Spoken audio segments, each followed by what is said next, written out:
let's face it, the Atlanta Falcons need fixing, and they need it really, really badly. Now, I get that they're 4-3. They're a pretty decent team this year, but in my opinion, they have been wishy-washy all year. Some days they're a really good team, and you swear they've taken a step forward. But then they lose a game they shouldn't lose. They take a step back. Everyone talks about Desmond Ridder getting released or the head coach getting fired. And then we go through a whole spiral of Falcons fans lacking patience and common sense when it comes to the NFL. But of course, I'm not going to get too much on the fans today. I'm going to get into what I think needs to happen in order for the Atlanta Falcons to be fixed.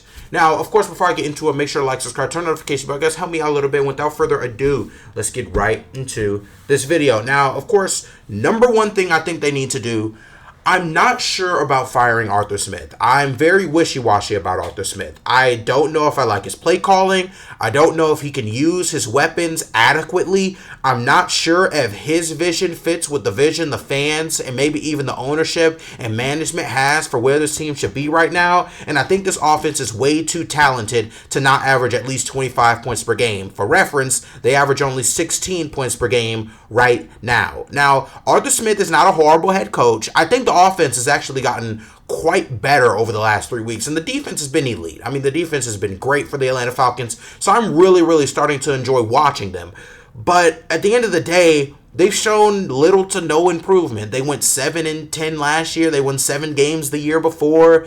They're on pace to win about 7 or 8 games this year. It's not any improvement for Atlanta. Now, granted, they are leading a very weak NFC South division, but I think if you see no improvement this year, Arthur Smith has to go under question. I think he has to be in the hot seat, and I think you have to talk about seriously giving somebody else his job, and that's going to leeway me into the next topic.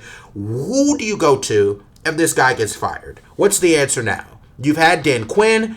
That worked out for like a year.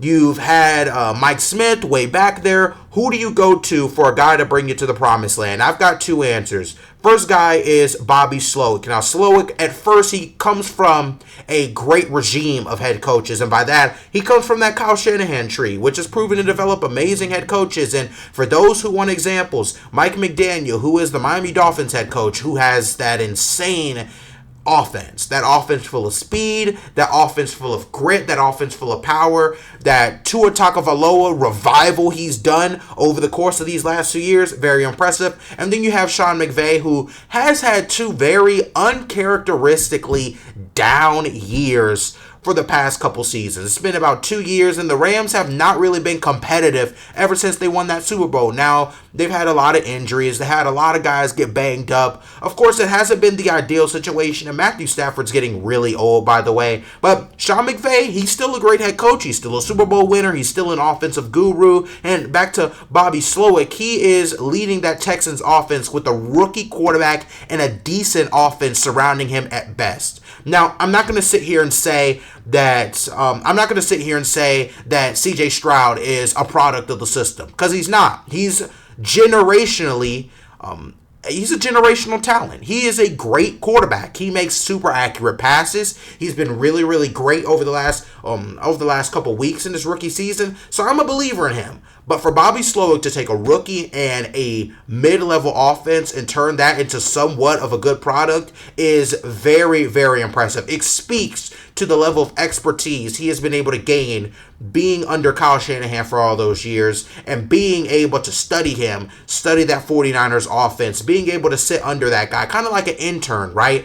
I think Slowick is a very intriguing prospect, and the Atlanta Falcons should definitely give him a look if they decide to move on from Arthur Smith. And the other guy is Kellen Moore. He's fairly established, I'll be honest. He was the offensive coordinator for the Dallas Cowboys from 2019 to 2022, and is the current offensive coordinator for the Chargers. Now, everyone wants to talk about this guy's resume. And I'll be honest, it's quite impressive. The guy was an offensive coordinator for a top 10 offense in the league, including this year, except for 2020. And that year, he lost his quarterback, Dak Prescott. He broke his leg, which was a really gruesome injury. I don't suggest you go and look that up, but I know some of you guys are really, really curious. I know some of you are going to be like, oh, Dak Prescott, he hurt his leg. What happened there? You don't want to look that up. It was kind of brutal. But the fact is that Kellen Moore is a masterful offensive coordinator, and the fact that the Dallas Cowboys let him walk was absolutely ridiculous to me. I don't see why you let somebody who's been that good walk. I mean, like 2021, 2022, the Dallas Cowboys were a scoring machine. I mean, they were scoring 30 points per game, 27 points per game. That offense clearly does not look the same this season without their offensive coordinator. So I think Kellen Moore, in my opinion, you got to go give him a look. You've got to see what he's got, and I think if the Atlanta Falcons pursue him and get him, their offense is going to immediately take a jump, just like the last couple of offenses that Kellen Moore has been able to coach. Now, for my third point of the video, you've got to let Desmond Ridder develop. Atlanta Falcons fans, I know that we have been through a lot. I know that it has been a hailstorm of football turmoil over the last 5 seasons. I know it's been terrible.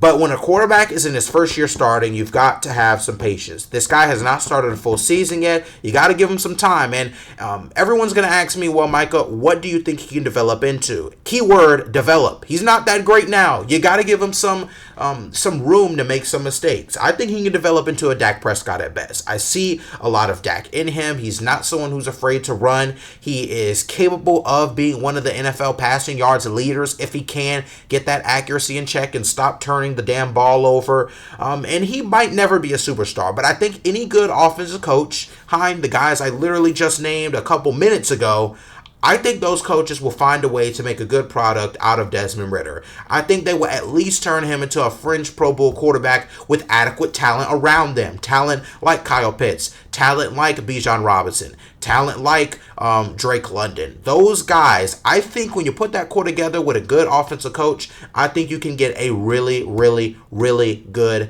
team, and I think you can get a good offensive product. Now, going into guys, I think the Falcons should scout. This is my fourth point of the video. Here are some receivers that I think the Falcons need to draft, because I think the Falcons have some good options, but I don't think they have a number one guy yet. I think they're still missing a dynamic, true playmaker. Marvin Harrison Jr., Ricky Pearsall, Malik Neighbors, Rome Odunze, Luther Burden, and Emeka Egbuka are all guys that I included on this list. I know one sticks out, and that is Marvin Harrison Jr., who is no doubt the greatest wide receiver of this draft class this season, especially after what he did to Penn State on Saturday. The dude literally slaughtered and cooked the whole team. But you're going to need a top 5 pick to go and get him, and I'm not sure if the Atlanta Falcons are going to be there. Ricky Pearsall, I think, can be like a glue guy for you. You know, he's like a slot guy. He'll be a little crafty in the middle. I think he'll be a good receiver. Malik Neighbors is a guy who can develop into a number one guy. Same with Rome Odunze. Luther Burden, although I hope he loses to Georgia when we play them, I think he can be a really good receiver. And Emeka Egbuka, he's kind of out of the spotlight because, you know, Marvin Harrison Jr. has taken over that. But Egbuka's a very, very talented wide receiver as well. So any of these guys, in my opinion, will be good for the Falcons. But I think you need a guy who's capable of being a number one. Those guys will be Marvin Harrison, Malik Neighbors, maybe Rome Odunze, Luther Burden, and Emeka Egbuka. Maybe those guys. I think Ricky Pearsall at his best is probably somebody who's going to be a very, a technical receiver, somebody who gets those tough yards, somebody who can do the things that no other receiver wants to do. Now, another thing I think the Atlanta Falcons need on defense is a pass rush. The pass rush looks a lot better this year. We've had some very bad pass rushing seasons, but this year looks a lot better. But I think you still need that main game-changing force. And there are 3 guys that remind me of that. There's Gerard Verse, there's Dallas Turner, and then there's Damian Robinson. Those 3 guys are really, really, really, really good at the college level. I think Verse has all of the he's got all of the potential in the world. You got Damian Robinson, you got Dallas Turner, who is from Alabama. They have a history of producing really good defensive linemen. Of course, Damian Chop Robinson, he goes to Penn State. He's been really good this season. And JT from Ohio State, forgive me, I am not really sure how to pronounce that last name. It's like Tuamualau, something like that. But he had a really, really good game against Penn State last week. So I think he's a guy you have to look at too. I believe the Falcons, if they find that exclusive pass rusher, whether trading for him or drafting him, that gives a huge lift to an offense a defense that's already really young. It's already really good. You've got Jeff Okudah. You've got A.J. Terrell. You've got a good linebacking core. You've got a decent defensive line that has some veterans but could use some youth. I think somebody like that, a game changer, could really take this defense to the next level for the Atlanta Falcons. Now, my last point of the video, It's fairly simple. You got to use your superstars, man. You've got Kyle Pitts, you got Bijan Robinson, you got Drake London. You got to get as much utilization and yardage out of those guys as possible. Kyle Pitts should see no less than 5 to 10 targets a game. Bijan Robinson should have 25 plus touches a game, receiving plus running. And Drake London, again, he should be another guy that gets at least 8 to 10 targets a game. There is no reason these guys should not be the main playmakers for the Atlanta Falcons. And if you want to make it a money problem, make it a business, man. Use your star players. Use the guys that us Falcons fans come to the stadium to watch. Use those guys. You have a damn unicorn in Kyle Pitts. You got to use him. He can make some amazing plays. My boy caught a pass behind the back the other day. You've got Bijan Robinson, who looks like a generational talent so far in his time in the NFL. Use him, although there was something suspect going on with him. You know, he was injured, didn't really play too much in the game against Tampa Bay, although he wasn't on the injury report. So that's definitely going to be something the Falcons are going to look into. And then you have Drake London, who is quite literally a reincarnation of Mike Evans. You got to give these guys targets. Use your star players, Atlanta Falcons. You got to do that. And I think as soon as you do that, this offense is definitely going to have a way bigger lift when it comes to production and possibly points. Now, granted, this is not going to happen overnight, Atlanta Falcons fans. So I'm going to give you a little inspirational message, and that is to be patient. Relax. Let your guys develop. You're not going to just go after 1 or 2 years and say, oh, we're ready to compete for the Super Bowl. It's not like that. All right, the Kansas City Chiefs didn't win a Super Bowl for 50 years until Pat Mahomes got there. Like, you get what I'm saying? Like, it's not an overnight thing. The Philadelphia Eagles were not that great until just last year. It took winning in 2017 all like 3, 4, 5 years of constant rebuilding to just get back to the Super Bowl, not even win it again.